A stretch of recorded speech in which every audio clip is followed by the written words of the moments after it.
Jadi di negara wadadidau ini, meskipun konon katanya gemari pahlo Cinawi, apa-apa itu serba mahal, ya termasuk ini yang melanda adalah kelangkaan minyak goreng itu sendiri. Yang lebih parahnya lagi adalah menteri yang mengurusi peredaran barang-barang kebutuhan pokok rakyat itu justru malah menduga mengarah kepada menuduh sih sebenarnya, bahwa ada warganya yang menimbun minyak goreng di dapur-dapur rumah mereka.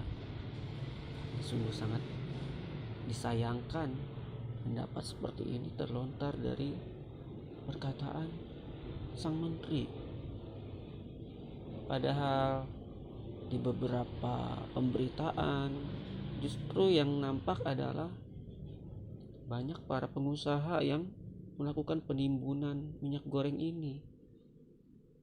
Dan juga setelah minyak goreng ini langka, beberapa partai politik yang ada di negara wadadidau ini kok bisa melakukan aktivitas bazar murah,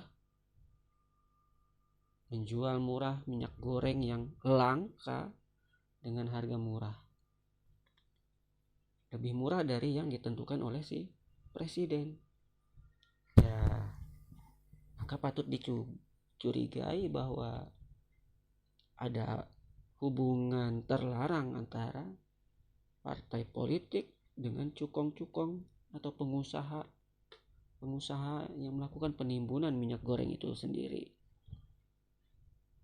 Ya karena jumlah yang mereka keluarkan untuk mengadakan bazar murah itu jumlahnya bukan sekedar 100 liter, 200 liter, hingga ribuan. Nah, ini makanya jadi pertanyaan besar, dari mana mereka bisa mendapatkan supply itu sedangkan rakyat aja susah nyarinya. Kalau mau beli di minimarket, di minimarket ada syarat, harus belanja sekian dulu baru bisa beli dengan harga yang disesuaikan, dengan harga yang ditetapkan oleh presiden wadadidau itu. Ya, makanya inilah yang ingin saya bahas. Saya angkat cerita ini. Negara wadadidau memang sungguh wadadidau. Ya, terkait dengan minyak goreng itu sendiri, ternyata ada kebijakan baru lagi nih dari presiden wadadidau itu, yakni yang awalnya tadi menetapkan harga standar minyak goreng per liter Rp14.000, lalu di kemudian hari berubah menjadi Rp14.000 khusus untuk yang minyak goreng curah. Sedangkan untuk yang kemasan, yang branded, yang bermerek, yang konon katanya kelas premium, terserah harga pasar. Kenapa bisa berubah? Yang awalnya Rp14.000 per liter tanpa embel-embel, tanpa ada catatan, tiba-tiba direvisi di kemudian hari dengan catatan hanya untuk minyak curah. Mari kita coba berpikir bersama, kira-kira apa yang akan terjadi ke depannya. Jika seandainya selisih harga antara yang curah dengan yang branded itu, yang kini beredar kisaran harga selisihnya itu 10.000 per liter, maka di zaman susah seperti sekarang ini, emak-emak itu sangat teliti membandingkan harga Rp500 aja pun juga menjadi sesuatu yang patut diperhitungkan, apalah lagi yang 10.000. Mbak, bayangkan ketika minyak yang berbeda harga jauh seperti itu, tentu orang akan makin banyak mencari minyak curah, pasti itu. Lalu minyak curah pun akan menjadi langka ketika minyak curah langka, mungkin nanti kemudian akan ada oknum-oknum yang berbuat curang kembali. Seperti beberapa minggu kemarin saya pernah baca artikel minyak goreng curah dioplos dengan solar atau bensin itu. Coba googling sendiri saja, ada beritanya itu. Dan ketika minyak curah langka, otomatis minyak yang branded itu, yang harganya sudah melambung tinggi, akan makin melambung. Dari yang mungkin gap harga 10.000, bisa jadi nanti selisihnya jadi 20.000.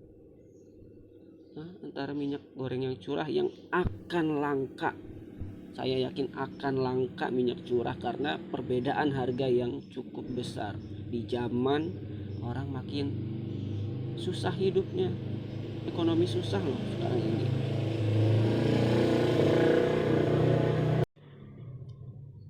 Dan patut dicurigai ya, bahwa Presiden Wadadidau ini mengalami tekanan. Siapa yang berani menekannya? Ya tentu cukong-cukong pemodalnya. Kok bisa-bisanya dalam waktu yang singkat ada revisi dari penetapan harga 14.000 per liter tanpa embel-embel, tiba-tiba direvisi menjadi ada embel-embelnya, yaitu untuk minyak goreng curah saja berlakunya Rp14.000 per liter itu. Dan yang branded diserahkan pada hukum pasar. Ya. Dan begitu kita melihat reaksinya dengan pembebasan harga pasaran untuk minyak goreng branded, wow, stok-stoknya pada penuh lagi di supermarket. Ya tentu saja pasti penuh, karena ini mendulang untung. Ya itulah permainan para cukong-cukong di negeri kita ini. Dulu awal-awal pandemi masker ditimbun. Ya, apa yang bisa ditimbun, timbun. Sekarang minyak goreng. Ya inilah cerita di negara Wadadidau.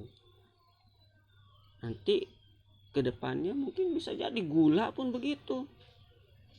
Apa aja barang-barang yang bisa digoyang, dimainkan harganya, itu dimanfaatkan oleh para cukong-cukong ini.